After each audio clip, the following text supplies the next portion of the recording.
Bonjour à tous, bienvenue dans une autre liste d'animes très spéciale sur notre chaîne. Aujourd'hui, nous allons parler d'animes où le personnage principal est super puissant. Si vous aimez ce type de contenu, abonnez-vous et laissez votre like et maintenant commençons la vidéo.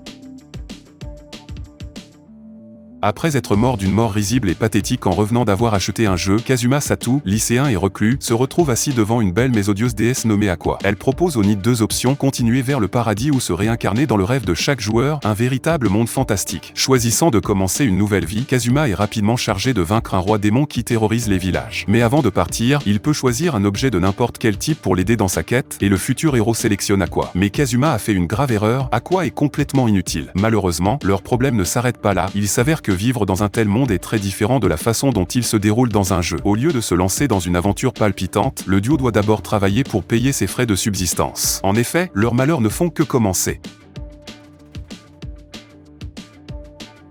Une force connue sous le nom de pouvoir astral imprègne le monde entier, maniée par des mages astraux. Craignant sa puissance destructrice, l'Empire persécute ceux qui montrent leurs capacités. Les mages tourmentés fondèrent alors la souveraineté des Nébuli pour fuir leurs oppresseurs. Depuis lors, les deux nations sont en conflit acharné, la guerre dure toujours depuis plus d'un siècle. Après avoir commis le grand crime de libérer une sorcière emprisonnée, le talentueux chevalier Iska est condamné à la prison. Un an plus tard, la direction de l'Empire décide soudainement de le libérer, à la condition qu'il traque un mage redoutable connu sous le nom de Ice Calamity Witch. Espérant mettre fin à la guerre, Iska accepte. Par coïncidence, la sorcière Ice Calamity elle-même, Alice Lou Nebuli 11, souhaite également la paix et est prête à faire tout ce qu'elle peut pour faire tomber l'Empire. Alors qu'Iska et Alice aspirent toutes deux à une croisade qui transformera le monde en un seul sans lutte, malheur ou douleur, les liens du destin les lient de plus en plus, créant un lien qui va au-delà de quelque chose fabriqué par simple coïncidence. Kazuma Yagami est un utilisateur de Fujutsu, la capacité de contrôler le vent. Il retourne dans son ancienne maison, la noble maison Kanaji, après avoir été banni il y a 4 ans pour son incapacité à contrôler le feu et sa défaite ultérieure dans un duel aux mains de son jeune cousin, Ayano Kanaji. Le retour après un exil aussi brutal donne déjà lieu à de nombreux conflits, mais pour ne rien arranger, plusieurs membres de la famille Kanaji ont récemment été assassinés avec Fujutsu. Cela conduit la famille Kanaji, y compris l'impétueux Ayano, à soupçonner Kazuma d'être le coupable. Maintenant, Kazuma doit non seulement effacer son nom, mais aussi aider la famille avec laquelle ils partagent une haine mutuelle, afin de découvrir la véritable identité du tueur. Dans un Japon de l'ère Edo riche d'une variété de styles de combat à l'épée, Shishika Yasuri pratique le plus unique, Kyotoryu, une technique dans laquelle le propre corps de l'utilisateur est manié comme une lame. L'énigmatique 7e directeur de l'école Kyotoryu, Shishika vit tranquillement en exil avec sa sœur Nanami jusqu'au jour où le stratège extrêmement ambitieux Togame fait irruption dans leur vie. Togame demande effrontément à Shishika de l'aider dans sa mission de collecter 12 épées uniques, connues sous le nom de Deviant Blades, pour le shogunat. Shishika accepte, intéressé par la fille elle-même plutôt que par la petite politique, et part donc en voyage. Se dressant sur leur chemin se trouvent les féroces détenteurs de ces armes légendaires ainsi que d'autres entités avides de pouvoir qui cherchent à contrecarrer l'objectif de Togame. Afin de l'emporter contre leurs ennemis, le duo doit devenir une équipe incassable alors qu'ils avancent sur un chemin d'incertitude et de péril. Yaji Takeru vit dans la maison de la famille Tuma depuis que ses parents sont partis. Il a été élevé par Tuma Rokunosuke, le chef de la maison. Il est entouré de nombreuses personnes telles que Yamato Takeshi, son meilleur ami et rival du club de Kendo, les sœurs Shiratori, Kotono et Azuka, et son ami d'enfance, Uzuseri. La vie a été heureuse jusqu'au jour où un tremblement de terre frappe l'école et tout change. Takeru se réveille et découvre que l'école a l'air d'avoir été abandonnée pendant des siècles et réduite en ruine. Il se rend également compte que tous les enseignants et étudiants ont également disparu. Il rencontre Seri et Azuka et ils se sont enfuis des ruines, seulement pour se rendre compte que la ville dans laquelle il vivait est complètement vide. Par la suite, des personnes enveloppées de capes se présentent devant lui. On leur a dit qu'ils avaient été amenés dans un autre monde.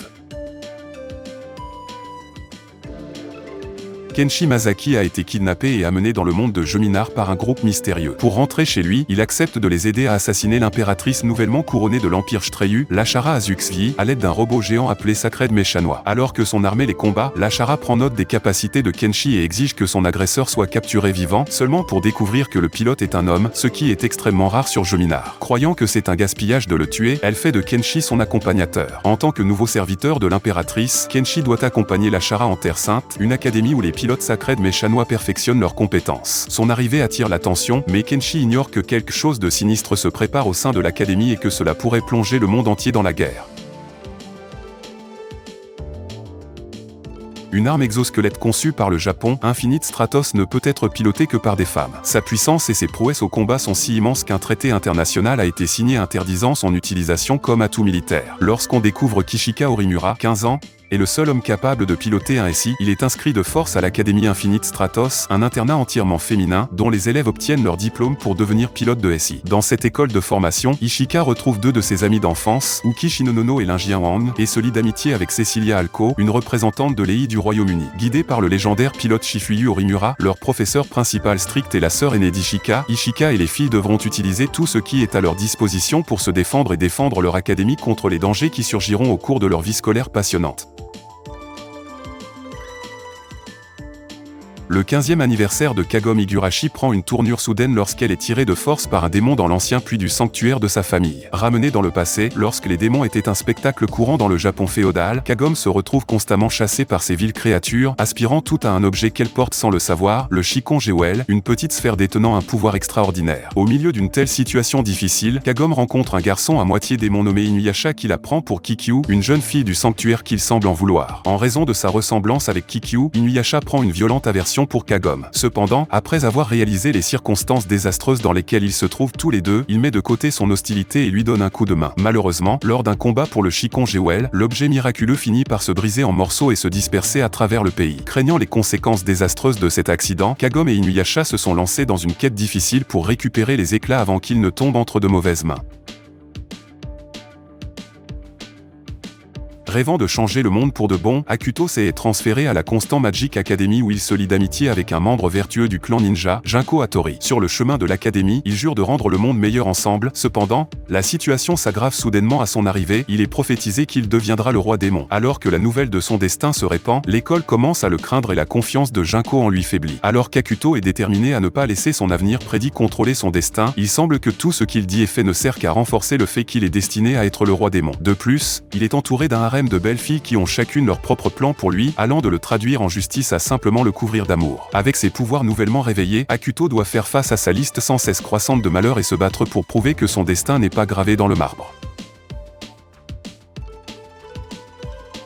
Le village d'Otsuka, qui abrite Shino Inuzuka, Suzuki Nukawa et Amaji, a été incendié sous l'idée préconçue qu'un virus avait vu toute sa vie éradiquée. Maintenant entouré de flammes et sur le point de mourir, les trois ont été approchés par un homme étrange tenant une épée. Il leur dit qu'ils doivent prendre une décision s'ils veulent vivre. Cette nuit a tout changé pour ses enfants. 5 ans plus tard, la famille de 3 personnes vit désormais sous l'œil attentif de la petite église impériale d'un village voisin. Tout va bien jusqu'à ce que l'église tente de récupérer l'épée démoniaque de Murazam. Pour ce faire, il kidnappe Amaji pour attirer Shino, désormais porteur de l'âme de Murazam, et Suzuki, qui possède la capacité de se transformer en chien. Les frères doivent mettre leurs différends de côté pour sauver leur sœur bien-aimée de l'église de la capitale impériale, signalant le début d'un voyage très difficile. Et c'était notre liste d'animes pour aujourd'hui. Si vous avez aimé la vidéo, n'oubliez pas de laisser votre like et également de vous abonner à notre chaîne pour toujours recevoir le meilleur contenu de vos animes préférés. Pour aujourd'hui, on va rester ici, jusqu'à la prochaine vidéo qui sortira très bientôt.